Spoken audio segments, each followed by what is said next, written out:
Candidate ను మా సీటును రెండు కూడా ఎత్తుకొని పోయిన వాళ్ళు ఇవాళ ఒక దొంగలాగా 33 మా పార్టీ అభ్యర్థిని 33వ వార్డుకు సంబంధించింది నేను ముందే డిక్లేర్ చేసిన ఆ వార్డుకు సంబంధించి బీఫాము తర్వాత ఒక 3 వాళ్ళు అడిగే దగ్గర మేము ఇద్దామని అనుకున్నాము అని వాళ్ళు చెప్తా ఉంటారు.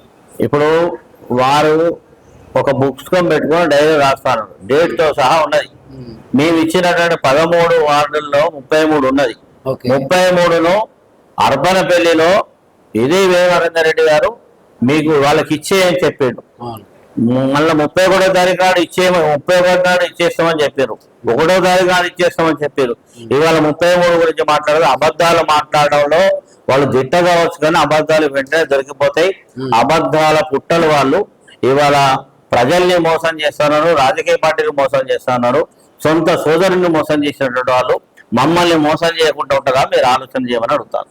సార్ ఏం లేదు, చివరికి ఏంటంటే వాళ్ళు ఒకటే ప్రధానంగా వాళ్ళు ఆయన అంటుండేందంటే నేను వారు ఎంత చెప్పినా కూడా కలిసిపోదాం అంటున్నాడు. మరి దీన్ని ఎలా చూస్తారో మీరే చెప్పాలి.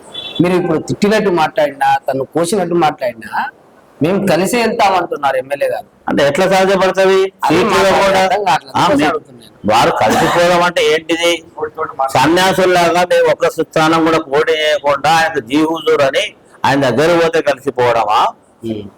మేము ఒక రాజకీయ పార్టీగా మేము పోటీ చేసిన స్థానాలకు సరైనటువంటి పద్ధతుల్లో న్యాయం చేయకుండా పోయినసారి మేము 2 స్థానాలు గెలిచినాం, 7 స్థానాలు సెకండ్ ప్లేస్ లో ఉన్నాయి.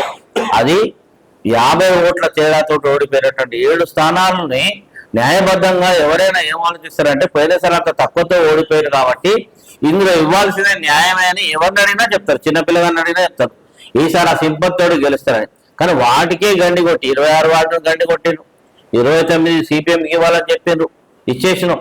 26 ఇచ్చేసినాం, 29 ఇచ్చేసినాం. తర్వాత 18 ఎడ్ల రమేష్కి కావాలని తీసుకున్నారు. ఇప్పుడు లాస్ట్కి వచ్చేవరకే మా ఈ 5 సీట్లలో కూడా ఈ రోజు రకరకాల కొర్రీలు పెట్టి కావాలని మమ్మల్ని దూరం పెట్టడం కోసం, అది కలవకుండా ఉండడం కోసం ఉండడం కోసం ప్రయత్నాలు చేశారు. చివరి చర్చలు 2 గంటల 45 నిమిషాలకు డిగ్రీ కాలేజీలో నామినేషన్ వేసినటువంటి హాల్లో అక్కడ జరిగినాయి. 2 గంటల 45 నిమిషాల తర్వాత మేము ఆలోచించుకొని నేను అక్కడ బీఫామ్ రాసి ఇవ్వడం జరిగింది. వీళ్లకు అదనంగా 5 స్థానాలకు మాత్రమే పట్టుకొని పోయినాం అక్కడికి. కానీ ఆ తర్వాత మళ్ళీ అక్కడనే నేను ఇవ్వాల్సి వచ్చింది. ఇది నగ్న సత్యం, నేను కాదు. అధికారులు ఉన్నారు, పోలీసులు ఉన్నారు, లేదా అక్కడ జరిగినటువంటి గొడవ ఉంది, మీడియా అంతా ఉన్నది, ఏం జరిగిందని అన్ని చూసి రిటర్నింగ్ ఆఫీసర్లు ఉన్నారు. అదేవిధంగా ఇంకా లోతుకెళ్తే వాళ్ళ పార్టీకి సంబంధించినటువంటి సీట్లు రాకుండా ఏడ్చుకుంటున్నటువంటి వ్యక్తులు ఉన్నారు, ఆందోళన చేసి వాళ్ళు కూడా బతుకోవడం జరిగింది. వాళ్ళు మేము చేసిన ఆందోళన ఎక్కడంటే డిగ్రీ కాలేజ్ దగ్గర చేసినాం. మేమేమి అక్కడికి పోకుండాలేమే, ఆయన మాట్లాడకుండాలేము. ఎన్నిసార్లు పోయినాం ఆయన దగ్గర ఉన్నటువంటి ఇంటికి. నేను కాదు, కాంగ్రెస్ పార్టీ కార్యకర్తలే నేను అక్కడ వాళ్ళ డిసిసి కార్యాలయం చెప్పుకుంటున్న అప్పుడు ఎలక్షన్స్ అప్పుడు వాడుకున్నటువంటి ఆ కార్యాలయంకు ఎన్నిసార్లు వెళ్ళినామో వాళ్ళు చెప్తారు. లేదంటే 16 సార్లు కమిటీలో కూర్చున్నాం, 16 సార్లు వాళ్ళు పిలిపించుకున్నాం, మాట్లాడినాం, ఎన్ని చర్చలు జరిగినాయి, వాస్తవమే అని చెప్తున్నారు.